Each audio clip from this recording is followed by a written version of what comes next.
Hello everyone, good evening. This is the second lecture of PTRE 475575, well completions and advanced stimulation techniques. On the first lecture, we had a little bit of technical snafus that day, and I think by the time the lecture started, they were mostly resolved, but they gave us some issues later on. Things were slow. But I have been going through the introduction, and at some point I had to cut it off because the students of the next class started walking in. Actually, they walked in before the class was over, but anyway. So we noticed an issue in the syllabus, which I fixed. I think my office hours was saying the wrong. This is the syllabus. Yeah, now it says Wednesdays, 11 to 2 p.m. That's when my office hours are. I think I had Tuesdays before. So I sorted that out. Everything seems okay. The date for the exams, plural, is not set in stone yet.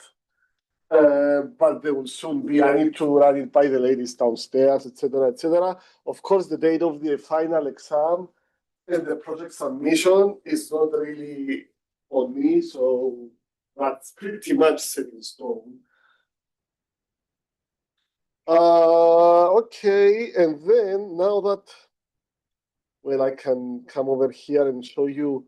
If you go to lectures, module 0, and hit here, click here, you can see the lecture 1. Okay, that's the video from last lecture that shows the camera looking at me and the screen I'm sharing at the same time, which I do. Share. Now, this is not the only video recorded. There is a video that shows just the camera looking at me and a video that shows just the screen. Just the screen that I'm sharing. And those you can find them if you go to Zoom, go to cloud recordings, you will find it here. Okay, 3 files. You will use the file that you like. In case I wrote in a place that you cannot see and stuff like that, that I mentioned last time.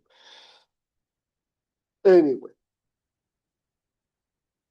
I also uploaded the slide decks for each module. I had not done it last time. I only did the module 0 last time. Now you can find the slide decks of module 1, 2, 3, 4, and 5.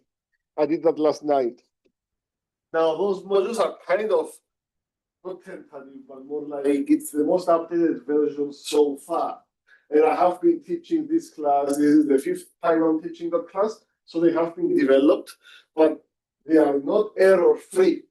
If you we will find mistakes, hopefully small mistakes, and I will fix them as I go along. Now, every time I fix something, you will see it here like updated 0113222026. That's the day it was last updated. So I know some of you like to download the slides and keep them in one folder. That's fine, but make sure what you have in that folder is the most updated version. You may need to replace some of the files. That's why I'm saying that. Okay. So last time I went through the logistics. We talked about what this class is about, what you are expecting, my background, how the class is stuck in a sequence of 4 classes that you are taking from me during the undergraduate curriculum, and the proper sequence of taking them if you are a graduate. Don't go like from well completions and advanced stimulation techniques to geomechanics, because they are designed to go the other way around. Etc., etc. We don't want to make classes too hard and then other classes too easy, you know. We want to keep it in a sequence. We talk about the TA, very good person. We talk about the dates and then the modules, and then we started talking about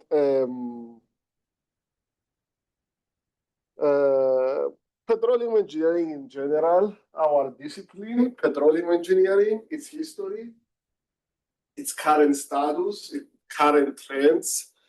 And I said that I'm gonna discuss an old paper of mine from 2023 that talks about 10 truisms about the discipline in general. We start from 1 through 4. It's things that influence petroleum engineering from the outside. 5 and 6 are things that influence petroleum engineering from inside that are not oil and gas related. 7 through 9 involve petroleum engineering education and its future. And truism number 10 is wrapping things up. And I think I made it all the way to truism number 5 last time. So we did 1, we are not running out of hydrocarbons. There are no alternatives. 2, there are no alternatives to hydrocarbon forms of energy in the foreseeable future. 3, USA is under a chronic self-inflicted socioeconomic decline. Very sad one. 4, we talk about conservation not leading to lower consumption levels over the long term. We talk about the Jevons paradox, etc., how it does impact commodities, especially oil. Oh, hi, Donald. How are you? I'm good. How are you? Good to see you. Yeah, it's good to see you. Yeah. We talk about truism number 5 is the geologic carbon storage. Is something that you hear a lot about petroleum engineers discussing about these days. It really picked up in the 90s and the 2000s, and it's entirely state-driven or governmentally driven, state and federal. Sadly, it's a distraction, kind of. If you do proper modeling for bulk CO2 injections and you use proper model parameters, you get some very discouraging results. My old geomechanics professor used to say, original oil in place, economic ultimate recovery, and storage capacity, they are very, very different things, completely different from each other. If I have a reservoir that can have X original oil and gas, original oil in place barrels, doesn't mean that I can produce the same X and then punch down hole the same amount in CO2. It's not the case. In fact, if you do proper simulations, and there are papers about that have been highly contested because there is a lot of funding about these projects, they say it's less than 1% of the pore volume that can ultimately be filled with CO2 if you do it properly. And then you need something like a small state area to fill in what a power plant will be producing in its lifetime, which is considered 30 years. Now, enhanced oil recovery, we said, is a displacement process that can utilize CO2. The thing is that the amount of CO2 that will remain underground at the very end is so minuscule that it doesn't make sense. It doesn't scale. Case a solution that doesn't scale. Something that I work on is producing brine from an aquifer and injecting CO2. So you produce brine, you make space for CO2 to be occupied from CO2 with CO2. The thing with that is that you don't have, you need to deal with the brine. the produced brine. The good thing is that you can punch more CO2 underground. You go from less than 1% that I mentioned earlier for the first bullet point to something like 6 to 7%, which is very good. It starts making sense. It starts like, maybe it makes some sense. But then what are you going to do with that produced water? There are three options, main options. One is you desalinate it and you give it to a nearby community. But most of the time, any community has cheaper options for drinking water. And of course, desalinating will require energy and create further CO2 emissions. Another option is to desalinate and put it underground, and that will decrease that 6 to 7% to something like less than that, much less than that. So you compromise, and then you still emit more CO2 because you desalinate. And the other option is to punch it underground somewhere else. And again, you are going to emit more CO2 in the process, and then you can cause other issues like induced seismicity and other things that we are going to see in this class, actually. So the third truism, where will the produced brine go? And if you see this figure from IEA, even themselves, they admit that they are far away from where they need to be if they want to use geologic carbon storage or sequestration as a solution for dealing with CO2.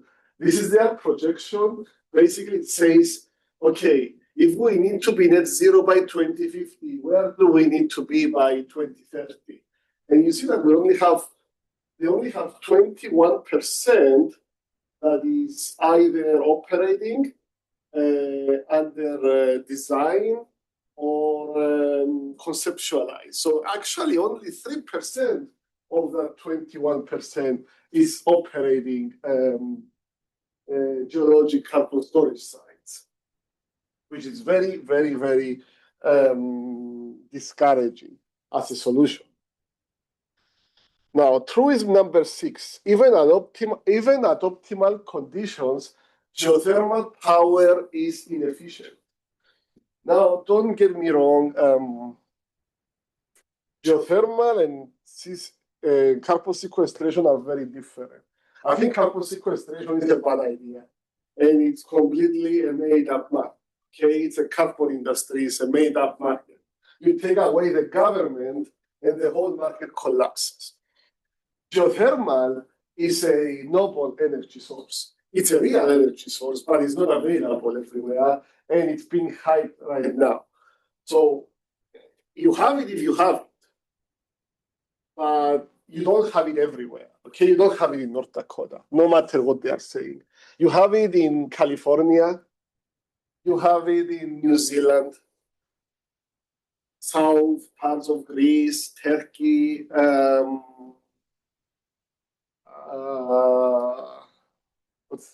Iceland, these kind of places. You don't have it despite the hype that everybody's excited about.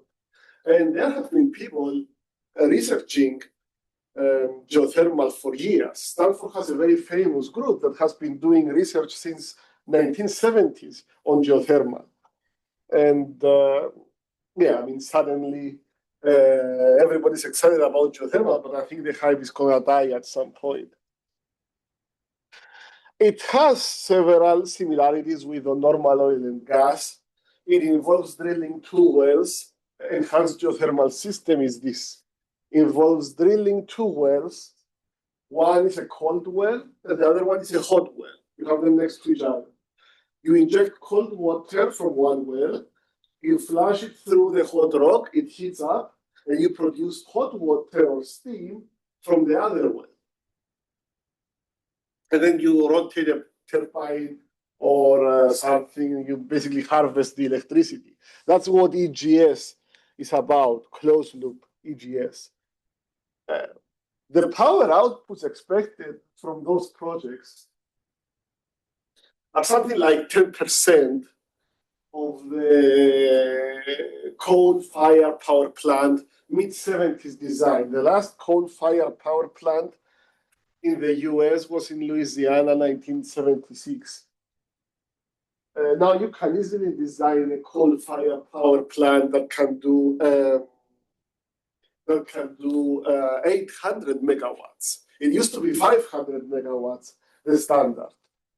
800 megawatts is fairly easy to design, I heard, and it's just more expensive, you know? Anyway, so there are similarities with oil. It's a noble energy source, but it's a niche source. You either have it or you don't have it. You cannot build more mountains. And another important aspect is that it's considered renewable, and it is renewable, but to what extent? So there is something called thermal breakthrough. And that is similar to when the oil reservoir runs out of pressure. So you keep using that resource with those two wells that I mentioned earlier, and then the difference in the temperature between the two wells comes down, and at some point it becomes equal. So you cannot use it anymore. You get water out of the system at the same temperature as you are injecting. So it doesn't make sense anymore. And actually, it depleted, the power output of the source depleted earlier. And in a similar way with the decline curves for traditional oil reservoirs. At that point, what you can do is you basically switch off the geothermal power plant, the EGS plant. You move away, wait for 30 years or something, and then the temperature of the rock will heat up, and then you can use the system again. So it's renewable, but to what extent is renewable, you know? In real terms, it's not. Practically speaking, it's not. In absolute terms, it is, you know? Okay, now we are moving into the more petroleum engineering stuff related to the discipline. And remember, this is a paper, it's basically, it represents an opinion. It's a good opinion because it's mine, but you can always disagree with this stuff. So truism number 7, interdisciplinarisms breed mediocrity. Always had that saying, I like people who know what they are doing. I like people who are good at their job.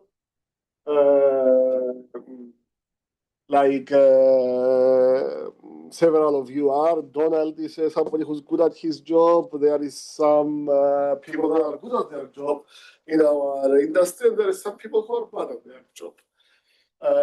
Generally, the people who are good at their job is those who stay in their field for a long time and they grow roots. They have retention. Retention matters. People who jump from one thing to another generally are not very, they are not the experts of something. They don't have what we call domain expertise. And I think there is a big trap in petroleum engineering that you can get into those non-oil and gas fashions, which are not real petroleum engineering, and then you are going to have some issues, ultimately. It's damaging in the long run, let's put it this way. I think what you should be striving for is intradisciplinary, completeness on all fronts. Like the best petroleum engineers I know, they don't really have a specialty. They are good at drilling, they are good at reservoir, they are good at production. They always find areas that they can improve and improve. They were not like that straight out of school. They became like that later on with time. And it's just like with racing drivers. There is any track has slow speed corners, fast speed corners, medium speed corners. You need to be good at everything, good enough at everything. Not be excellent on one thing and then not knowing, like narrow focus only on one aspect. So Igalo divided petroleum engineering into 16 subdisciplines, and then took those 16 subdisciplines and made 8 pairings. Petroleum geology and petrophysics is one pair, drilling and well completions is another pair, formation, evaluation, and geostatistics is another pair, production engineering and artificial lift, geomechanics and hydraulic fracturing, reservoir engineering and modeling, thermodynamics and enhanced oil recovery, surface facilities and petroleum economics. Now, this class that you guys are taking has to do with the second, a little bit of this, and a lot on this, and then a little bit of this again. So it's a little bit of a nice, we even have some reservoir, some small reservoir components of this class. So it's a very, very interdisciplinary course, I would say.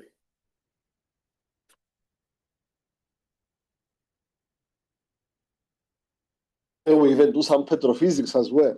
But I think it's going to be nice for you guys, especially those who are about to graduate and this is your last semester.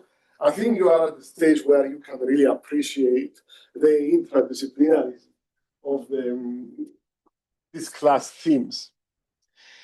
Often fundamental petroleum engineering courses are taught by instructors with expertise exhibiting only small overlaps with petroleum engineering.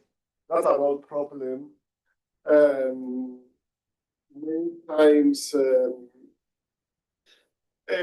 when the price of oil was going up, petroleum engineering departments were hiring like crazy. So they didn't have available instructors. So they were hiring from the industry. And it wasn't always the best hiring. They were often hiring people that had overlap with petroleum engineering, but they did not have real expertise in petroleum engineering, and that was causing problems. This was more the case in like southern states, mostly, when they went through a boom, an oil boom. So, truism number 8 is one of my adage when it comes to teaching. I always think of basics before the fundamentals to create a comparative advantage for PE graduates. Okay, the basics of the trade and the ability to trace them to the governing equation. I always say it's like a plumber. If you are going to the plumbing school, you are not going to be doing Navier-Stokes on day 1. You are not going to be doing momentum balance on day 1. No, what you are going to be doing is you are going to be learning the basics of the trade, how you can do the plumbing job as best as possible, perfect your technique, and train your skills so that you train your ability so that you develop some good skills. Then, when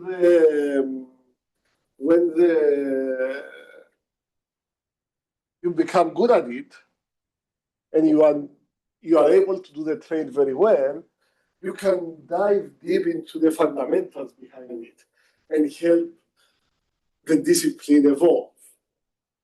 Then you can do the Navier-Stokes, fluid flow through a pipe and whatever they do in plumbing school, like advanced plumbing school. Same thing with petroleum engineering. So why do you guys enroll into petroleum engineering programs? Is to get a job in the industry, right? In a relevant job in the industry. So our job as instructors is to prepare you for those jobs. It's not to be engaging into non-oil and gas fashions, no matter how enthusiastic this can be. I like a top-down design for my course syllabus. The subtopics are dictated by the overarching themes of the course topic. Many people like the opposite way. They like, and it's good when it's an elective course, but not when it's a core course. Like they see, okay, I have this experience, a little bit of this, a little bit of that, then I can build a course that has a little bit of this and a little bit of that. I don't like this approach. I like the top-down approach more.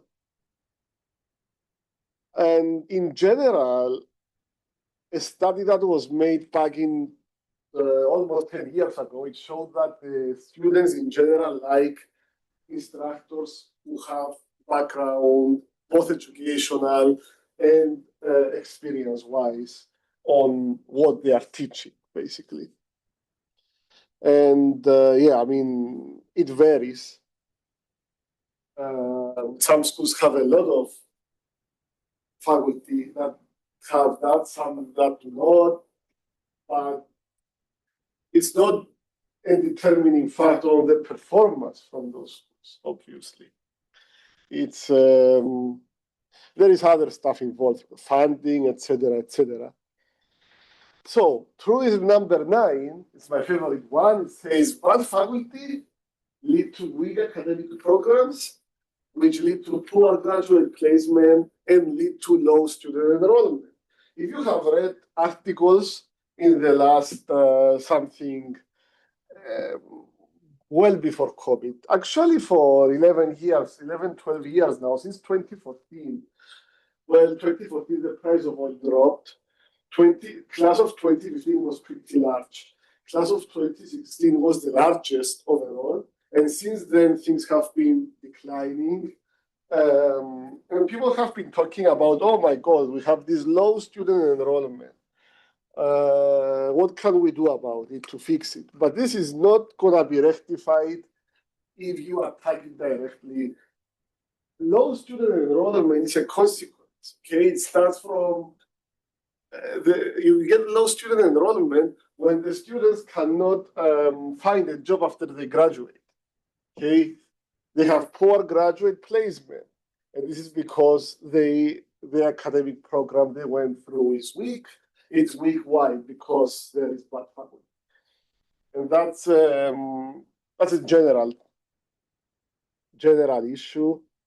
Poorly designed classes, lack of impactful research projects on exploration and production, incoherence with industrial trends and needs.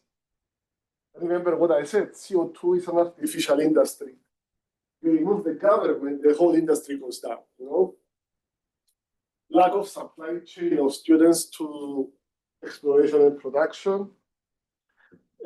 In the industry, they don't like it when graduates go there and they don't speak their language, you know, and their mind is off. They like pragmatic people. Poor graduate placement, petroleum engineering graduates with weak grasp on the basics and fundamentals of their trade. No true competitive advantage over non-PE graduates when competing for relevant E&P jobs. That's the worst thing that can happen. If a petroleum engineering graduate loses an E&P job to a non-petroleum engineering graduate, it means that the whole purpose of the graduate going through petroleum engineering higher education is defeated. That's the worst thing that can happen. I don't care if the petroleum engineering graduate loses a finance job. He can train himself and eventually go get it.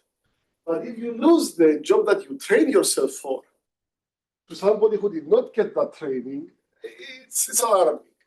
It's alarming. Foreign students are very important because they are supposed to facilitate technology transfer to their native countries. The US is the citadel of technology when it comes to E&P, and there is reasons for that. So when students come over here from abroad, especially when they are sent by their governments, they are here for a reason. But sadly, this is not always the case. There is some,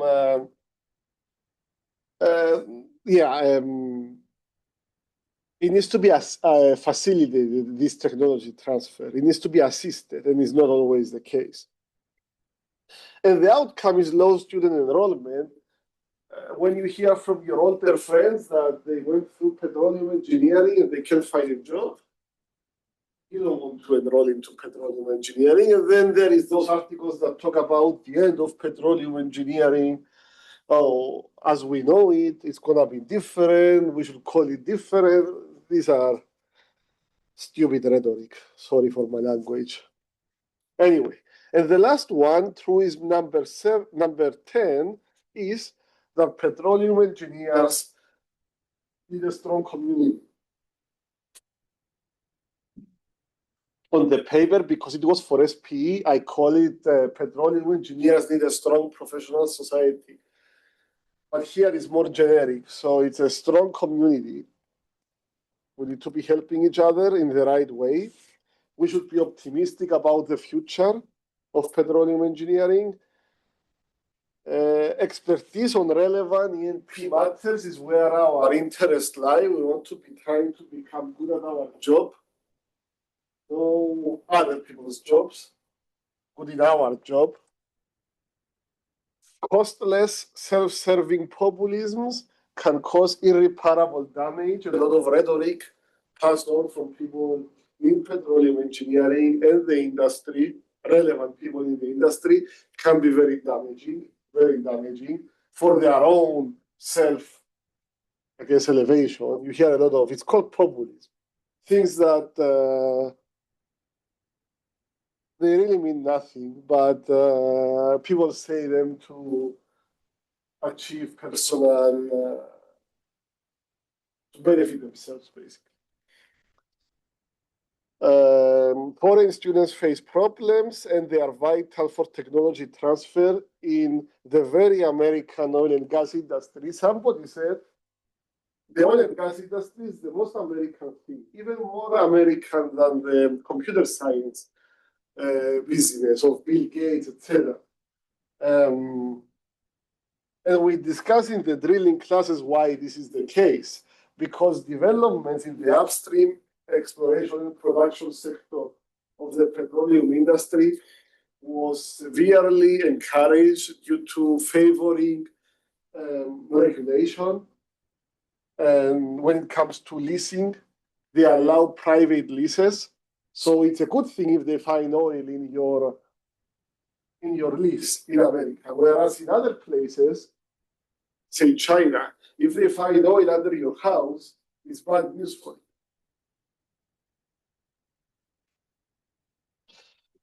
And most importantly, it might be relevant right now as students, but you will understand the meaning probably by the time you're my age or younger. We are supposed to be serving the petroleum engineering discipline and not vice versa. That means if we study petroleum engineering and then we go out and we advocate, basically we try to help directly or indirectly to distract this discipline. And then our kids cannot study petroleum engineering, all the while more and more oil and gas is being produced year upon year. It would be a stupid thing to happen. So it's not a smart thing to do. Let's put it this way. Okay, so some references from those papers, and that's it with module 0. Feel free to read the paper. I know I went by fast those truisms, but yeah, I mean, I elaborate more in the paper. So we're going to start now with module 1, basic rock mechanics. And for most of you that took 465, 531 with Richard, it's going to be just a review, basically. And certainly those who took it the year before that with me, it will also be a review. Some of you may feel like there is some deficiencies involved.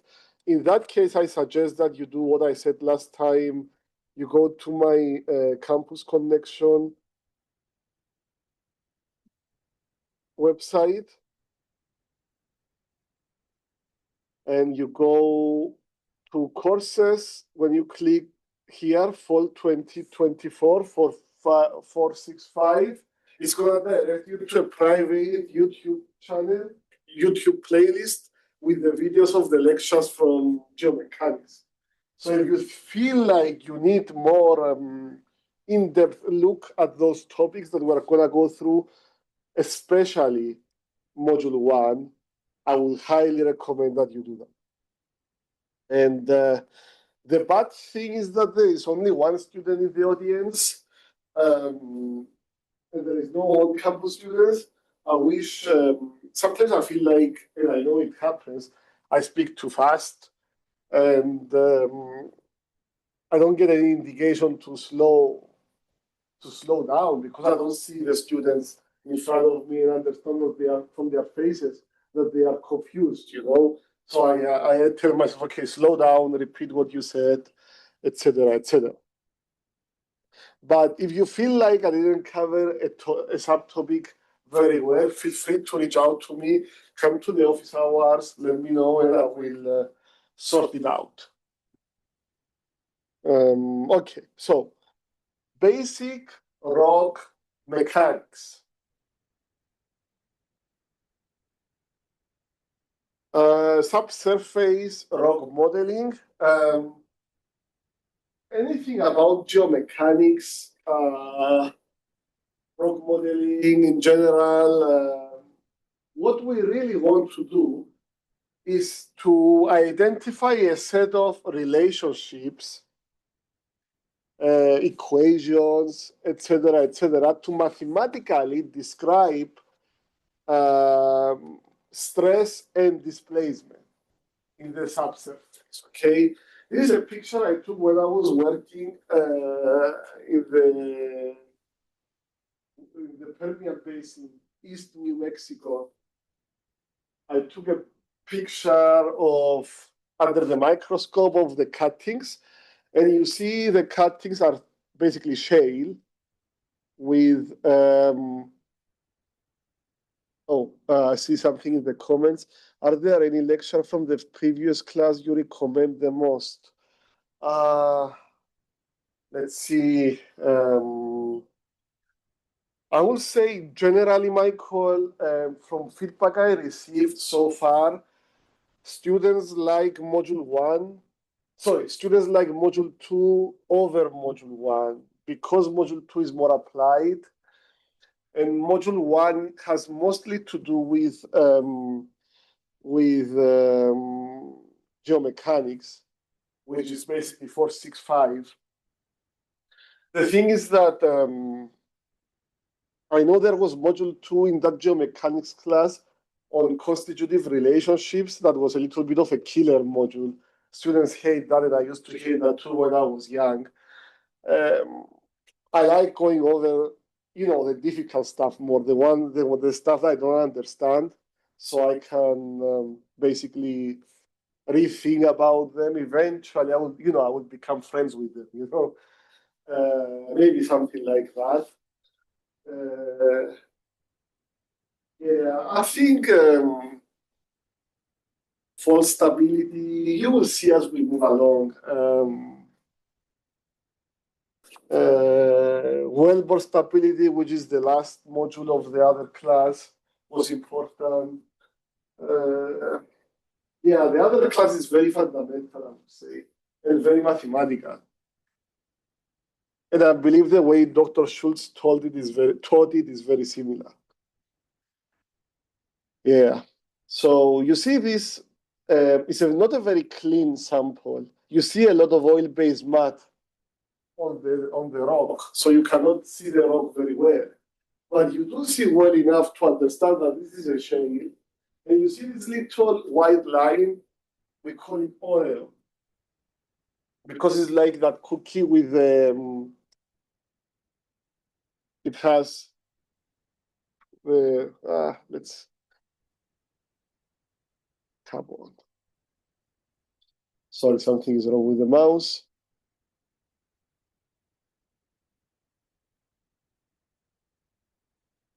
Oh, there you go.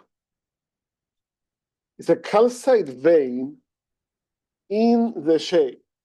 Okay, these are very important when you do stimulation because it's basically pre-existing fractures filled with a different kind of mineral, and you can basically reactivate those fractures if they are big enough, and you reactivate them when you try to stimulate the rock, or if you are injecting, say, something into that reservoir, and you can even cause an earthquake out of that.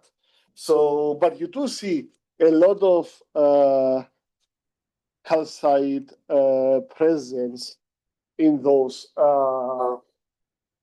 rocks, actually, even if it's shale. It's a naturally fractured shale with calcite veins. And that was the Permian. I have seen similar pictures from Marcellus.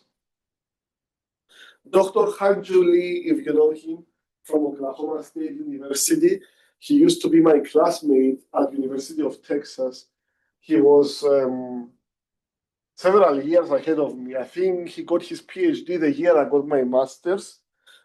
And his PhD research work consisted of him getting a sample from the Marcellus from ExxonMobil with a calcite vein. And he cut the sample a certain way so that the calcite vein is at different angles in every sample. And then he tried to induce fractures through those samples. And the fractures that he induced were mimicking hydraulic fractures that we do during the hydraulic fracture stimulation treatment. They were cutting the natural fracture, the calcite vein, at different angles. And he was trying to see the result and be able to predict that result from the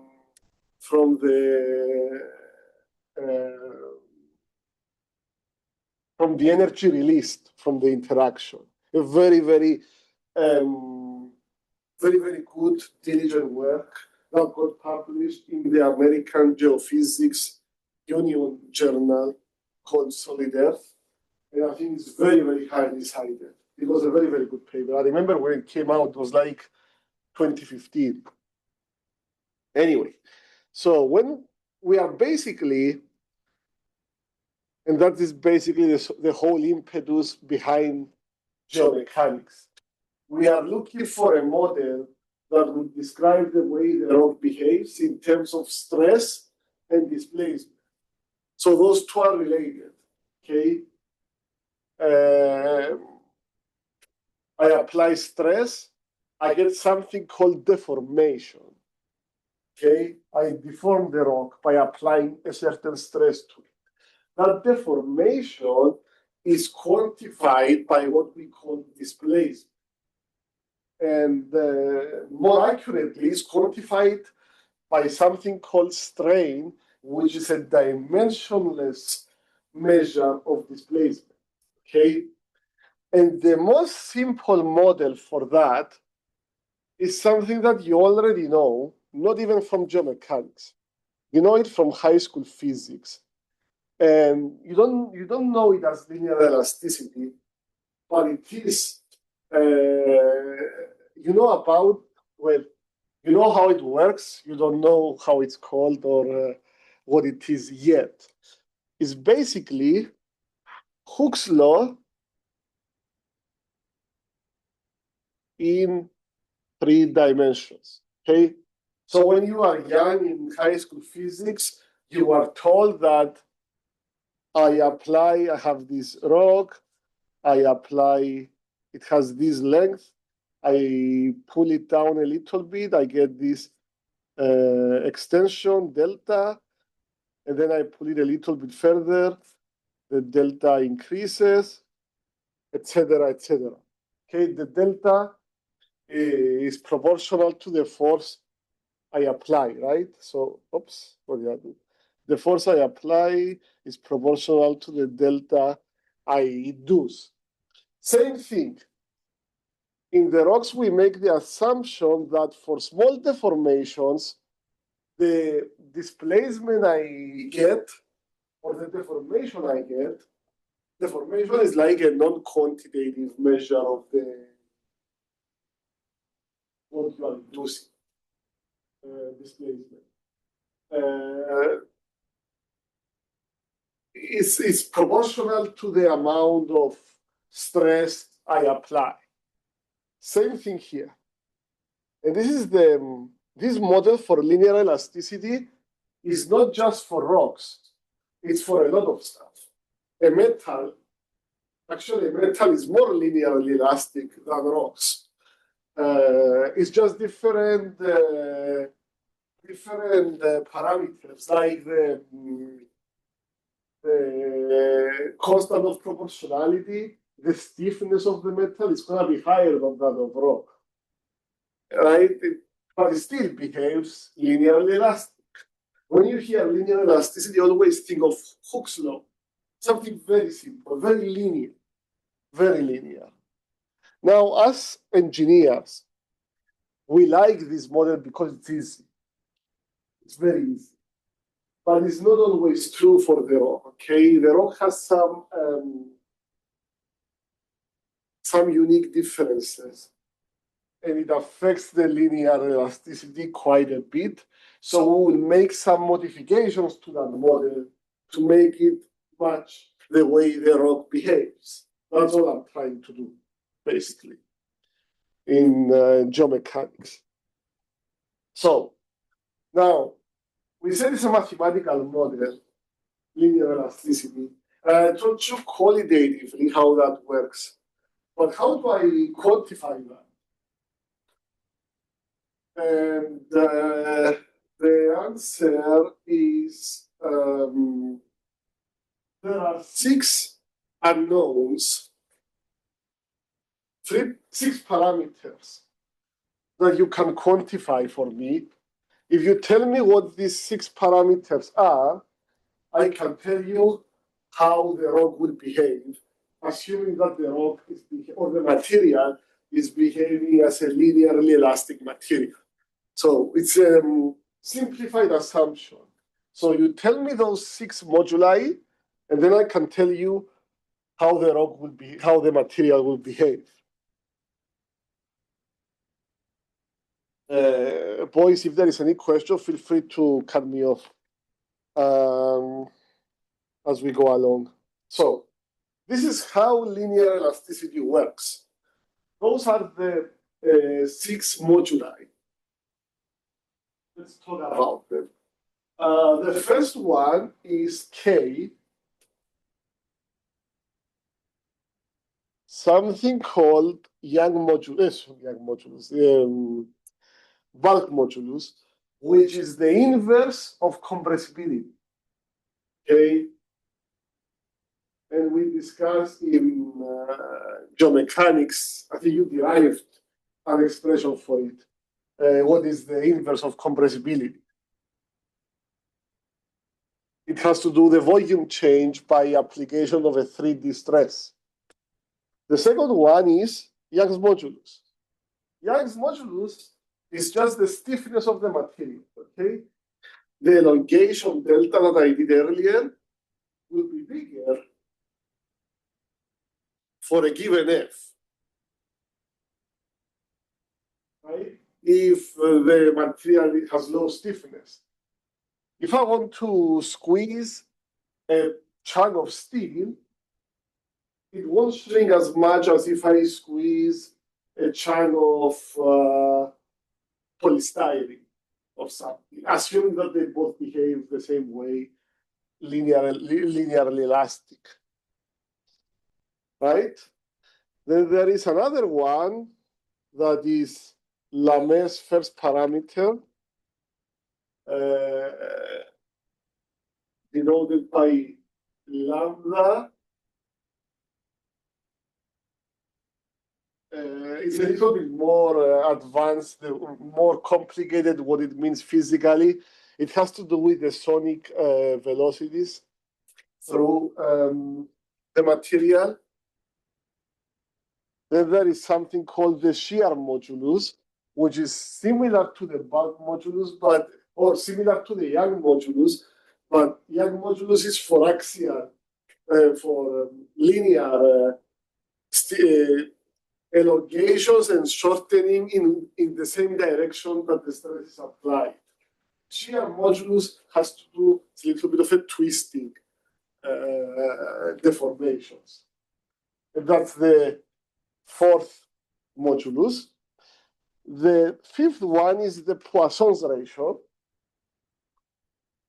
which is if I squeeze a chunk of linearly elastic solid, it will become shorter, and at the same time, it will become fatter.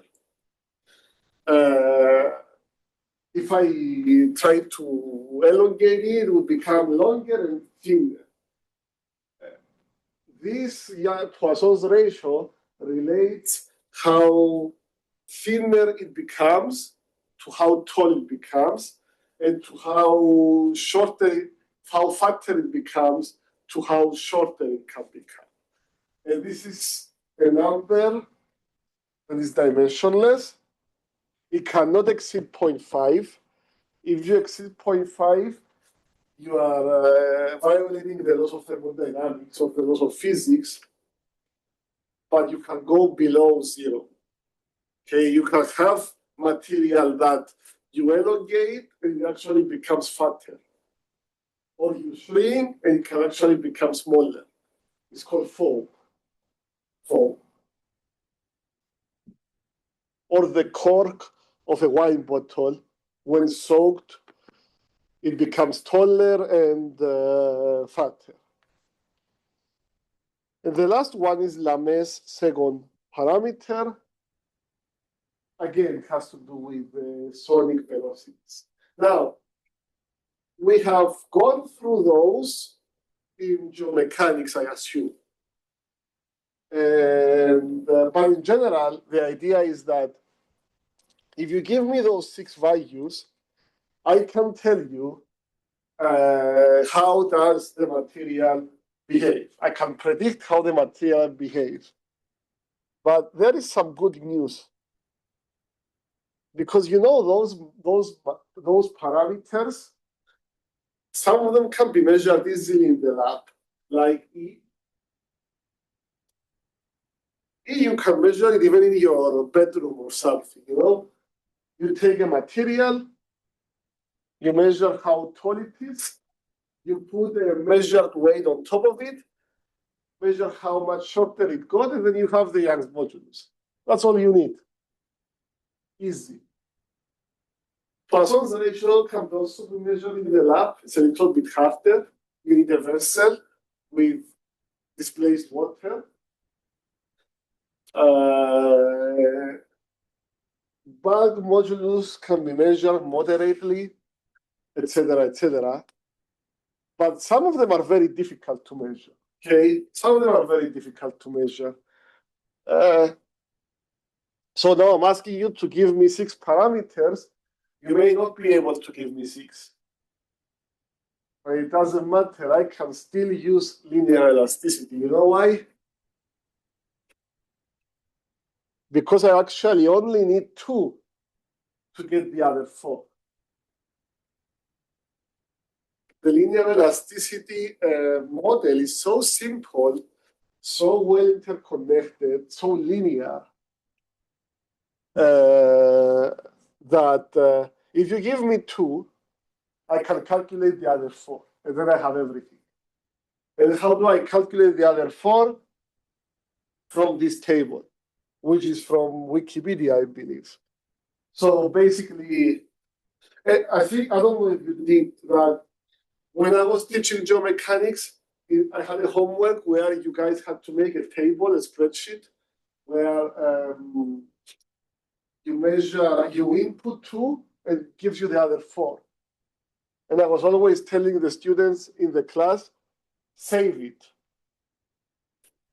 You may end up working outside of the oil industry, something like in the materials manufacturing business or something, and it may still be useful. So I had basically the most common pair that you may have is Young modulus and Poisson's ratio. So if you have Young modulus and Poisson ratio, you have E and N. You calculate K, you calculate lambda, you calculate G, you calculate M, and then you are all set. You have all the parameters that you need. And you can tell me how the model, the material would behave. It may not be rock, it might be aeroplane part, I don't know. I have a student in the next room, his name is Nassim, he's working on hydraulic fracture initiation modeling.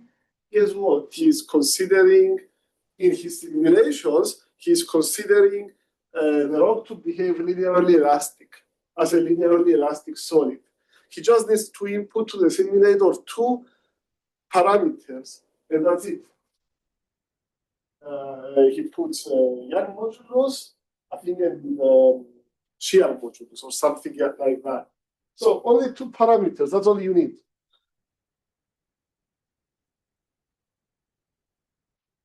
So becomes very, very easy. You give me 2, I give you the other 4, and then we know how the rock will behave, assuming that the rock behaves like a linearly elastic solid.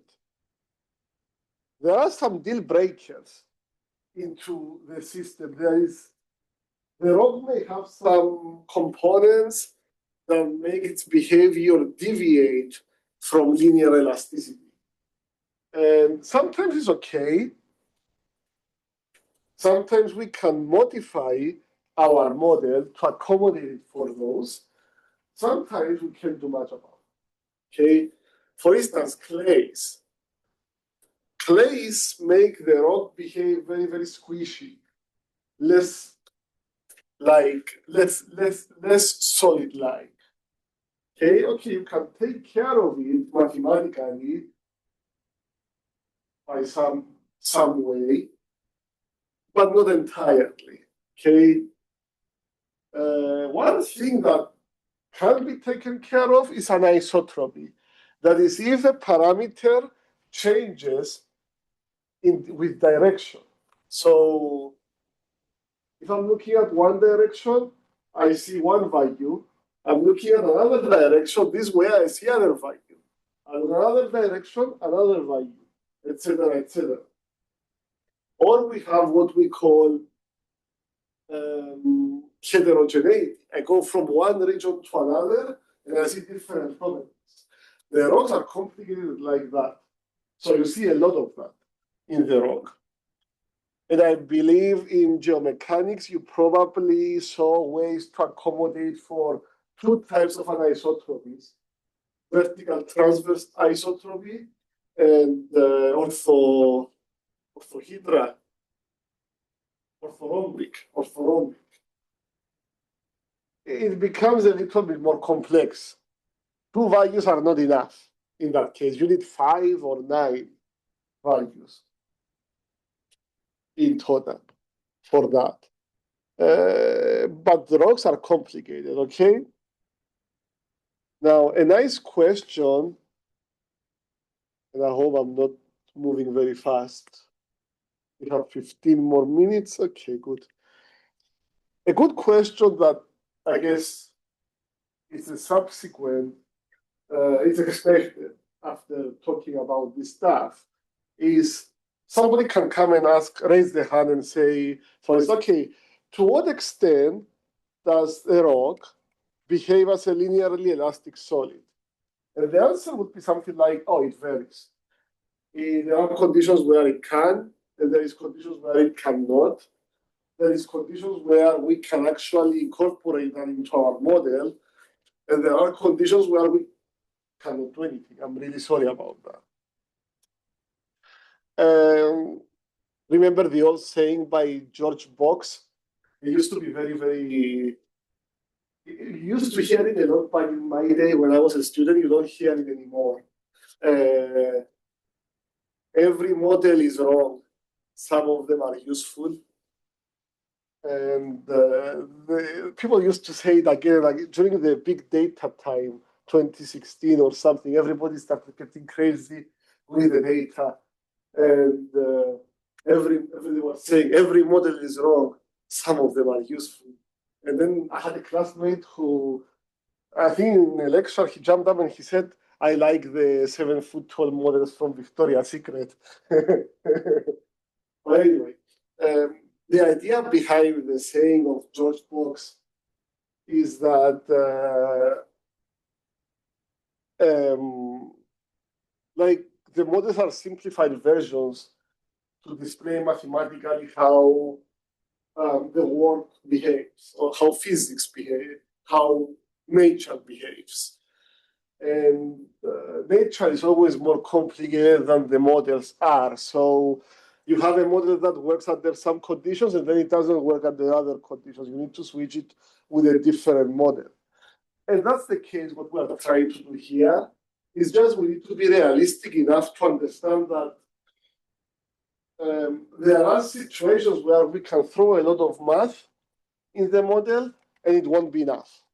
Okay, it won't do it. So maybe we are at that point we might prefer to go simple in order to get somewhere that makes sense instead of just adding more math, thinking that we're going to get somewhere but not get somewhere. You know, you can do multiple PhDs on these topics. You know? So the way the rock is, and you already know that because you took drilling, we talk about geomechanics, and we talk about what we call pore pressure. So the rock is not a solid material, a complete solid material. The rock has pores in it, and the pores are filled with fluid. We call that pore pressure, abbreviated by PP. And that's what we see here. You see a wellbore drilled in a brown rock, gray wellbore in a brown rock, with the pores, the green pores surrounding it. Now, those pores are interconnected. You see the green lines around it? They're interconnected. So if you change the pressure somewhere, it will affect the pores nearby.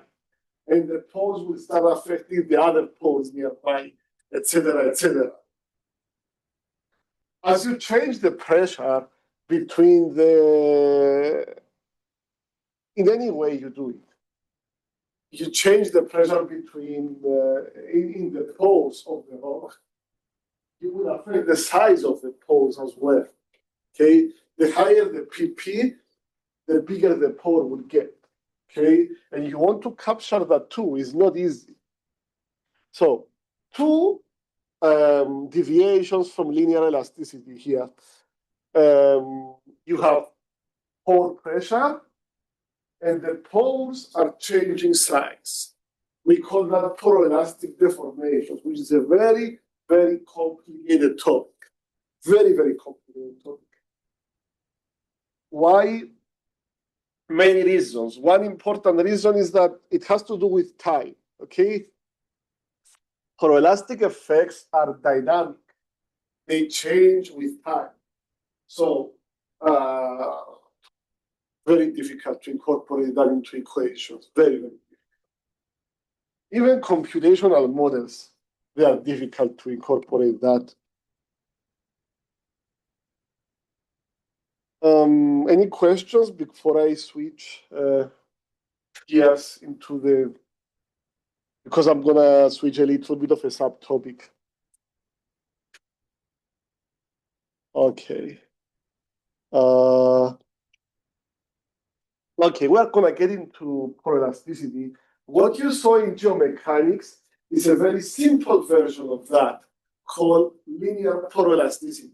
It's a very, very simplified, approximated version that they developed in the 40s, 1941, and so on, after Biot.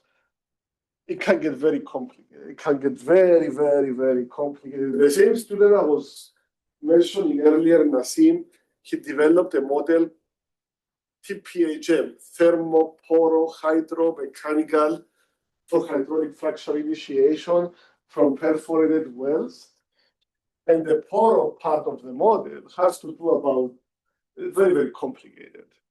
And sometimes it doesn't play much of a role. So it's complicated and it doesn't have much of an impact.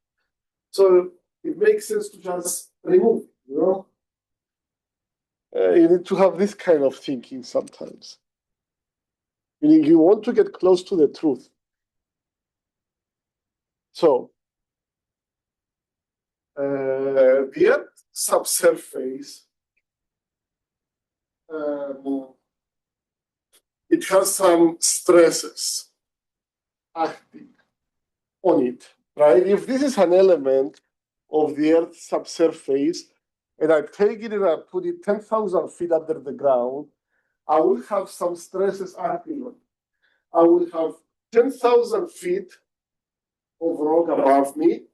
Its weight is going to be overburdening the rock, the element, and then I will have tectonic stresses from the side, horizontal stresses from the side, okay? So in general, for the depths that we are interested about, or for the Earth's subsurface in general, the stress state can be characterized by three, what we call in situ principal stresses that are mutually orthogonal. What does that mean? Is that every stress is at right angle to each other, okay? There are three stresses, and they're like this. 90, the thumb is 90 degrees from the index. The index is at 19 degrees from the middle finger. The middle finger is at 90 degrees from the thumb, etc., mutually perpendicular. We call that, and they are acting on the element from outside. So they are not stresses from the element, they are stresses acting on the element. We'll call those stresses, they may not be equal to each other, but they may be. If they are not equal to each other, we are going to call the most compressive one S1, the least compressive one S3, and the intermediate one S2. If they are equal to each other, I don't need to have S1, S2, S3, I only need to have one stress, right? I will have S1, S1, S1. But in general, I call the most compressive one S1, the least compressive one S3, and the intermediate S2. Now, you probably took solid mechanics, or you should have taken solid mechanics before you took geomechanics. But when you take solid mechanics, they are making you call compressive stresses negative and tensile stresses, which is the opposite, positive. In geomechanics, in petroleum engineering, and some areas within some geotechnical parts of civil engineering, you are dealing mostly with compressive stresses, okay? Almost all the stresses that you are dealing with are compressive. In fact, in civil engineering, it's more than petroleum engineering. And I will explain why later on in this semester. It will become clear later on. But generally, in geomechanics, anything under the surface, you have way more compression than tension. Way more compression than tension. So to avoid dealing with negative numbers, a lot of negative numbers, we go the opposite of what you learn in solid mechanics. We go from compression negative to compression positive, tension negative. Now, so let's just say, for the sake of simplicity, okay, I have a stress that is 8,000 psi, 7,000 psi, and then 10,000 psi. And I'm going to ask you, okay, which is S1? You're going to tell me the 10,000. S3 will be the 7,000. S2 will be the 8,000, right? It wouldn't be the other way. So, and it's 10,000, it's not minus 10,000 because it's compressed. If it was tensile, it would be minus in our case. And this is what we did in geomechanics, and this is what we're going to be doing in this class too. Any petroleum engineering class you take that involves this stuff will have it like that. Now, but this is not just the case. We also have pore pressure. So because we have pore pressure, the way pore pressure acts, it acts in every direction. So how do you take account of that? You basically subtract it from the stress, the in situ stress, the stress concentration, as we call it. So that S1 will be denoted by the Greek letter sigma, sigma1. And the S2 would be sigma2, and the S3 would be sigma3. So going back to what I had before, what was it, 800 PSI? 700,000 PSI, sorry. 10,000 PSI. But pore pressure is 800 PSI. And we said before, this is S1, S3, S2. Now, what is my S1? Will be 10,000 minus 800, which is 92, sorry, 99, oh, that's correct, what I had. PSI.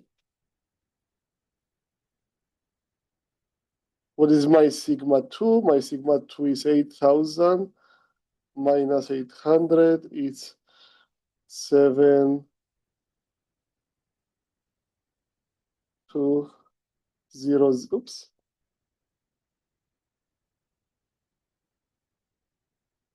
Sigma 3 is gonna be 62 PSI. Now notice, the S1 became sigma 1. The S2 became sigma 2. The S3 became sigma 3. They didn't change. The number index did not change, stayed the same. So, which is good. It's just whenever you see, some people use the opposite notation, which is very confusing, but most of the people, the majority of the people, especially Max Zobak in Stanford, who is considered the father of geomechanics, they use S for the concentration, the stress without the impact of pore pressure, and sigma for the effective stress. Effective stress is the stress that the rock is actually feeling. So if this element is put down 10,000 feet underground and it has 800 PSI pressure, pore pressure, it will feel an overburden not of 10,000 PSI, but 9,200 PSI, because the 800 will act against that. Same thing as in S2, it won't be feeling 8,000 PSI, it would be feeling 7,200 PSI. And it wouldn't be feeling 7,000 PSI, it would be feeling 62. And so on and so forth.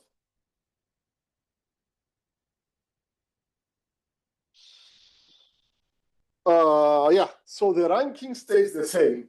S1, S2, S3, sigma 1, sigma 2, sigma 3. Okay, very, very clear. And I think I threw enough math at you for the first day. I think we should call it off since we started. We have 2 more minutes, but yeah, if there is any questions, feel free to let me know. If you feel like I'm going very fast, please watch those old videos and feel free to reach out to me or the TA. The TA used to TA the geomechanics class, so he knows.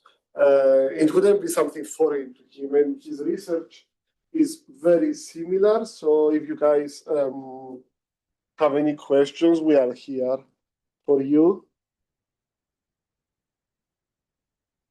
So I'll have a nice weekend, and I will see you next Tuesday. Thank you very much.